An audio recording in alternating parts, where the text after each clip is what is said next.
Le quartier Saint-Michel. Ce faubourg populaire et étudiant du sud du centre-ville toulousain compte aujourd'hui un peu plus de 10 000 habitants.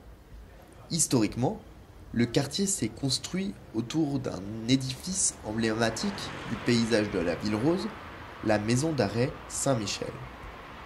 Cette prison est vidée de ses derniers habitants en 2003, rachetée par la mairie de Toulouse qui en a fait un musée. Là, on est dans la cour d'honneur du Castellet, donc reconverti en lieu de mémoire à l'automne 2020. Et là, on se trouve dans une cour un peu emblématique, puisque c'est là où il y a eu pas mal de personnes qui ont été exécutées, dont fusillées. Par exemple, Marcel Langer, qui est assez connu et qui a donné son nom au métro. C'est libre et c'est gratuit.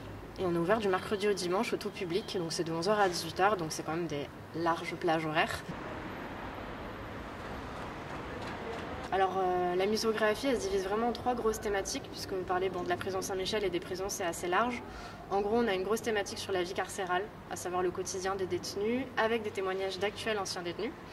On a aussi de l'ancien personnel de la prison Saint-Michel, qui parle en gros de ce qu'ils ont vécu là, du métier qu'ils ont exercé au sein de cette prison-ci, de cette maison d'arrêt.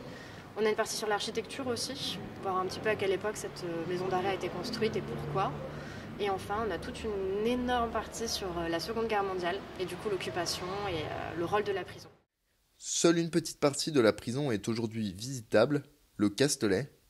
Le reste des bâtiments, où vivaient les prisonniers, est pour le moment à l'abandon.